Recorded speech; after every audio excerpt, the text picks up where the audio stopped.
Perezida Kagame yaganiriye n'abashumba ba Kiliziya Gatolika. Perezida Paul Kagame yakiriye abashumba ba Kiliziya Gatolika bitabiriye inama y'ihuriro ry'abepiskopi Gatolika muri Afurika na Madagascar, SECAM, iri kubera i Kigali.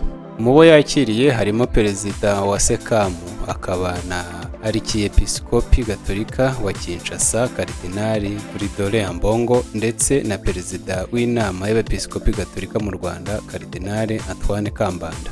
Umukuru w'igihugu yagaragarije aba bashumba aho u Rwanda rwavuye ndetse n'aho rugeze ubu. Abibutsa ko kugira ngo ikiremwamuntu gikore neza bisaba uruhare rwa leta n'amadini. Yagize ati, u Rwanda rusobanuye ububi ndetse n'ubwiza bw'ikiremwamuntu, byibutsa ko ababifite mu nshingano muri leta n'amadini bagomba gukoresha ibyiza by'ikiremwamuntu. Mbere habayeho gutsindwa, ariko abantu beza ntibemera kuba imbata zabyo. Perezida Kagame yavuze ko bagomba kwigira ku mateka, bagakorera hamwe, bagategura urubuga rw'icyizere, ubwiyunge n'amahoro, ntibikorwe mu Rwanda gusa ahubwo bikaba muri Afurika yose. Yakomeje agira ati, tugomba kwigira ku mateka, tugakorera hamwe, tugategura urubuga rw'icyizere, ubwiyunge n'amahoro, atari mu Rwanda ahubwo ku mugabane wacu.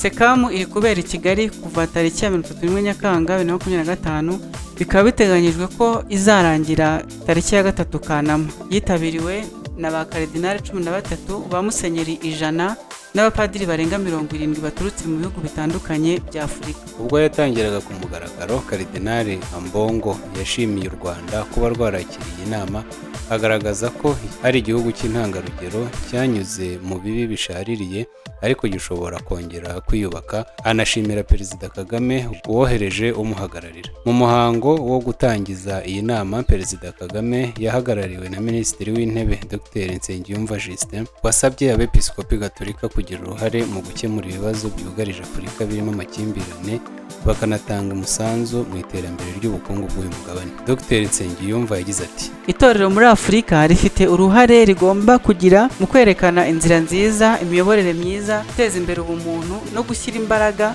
mu guteza imbere ubushobozi bwacu bwo kugira amahitamo mazima mu bihugu byacu. Inama ya SECAM ibaye ku nshuro ya 20, yabereye i Kigali, ifite insanganyamatsiko igira iti, Kristo isoko y'amizero, ubumwe n'ubwiyunge n'amahoro, icyerekezo cya Kiliziya, umuryango w'Imana muri Afurika mu myaka 25 iri imbere.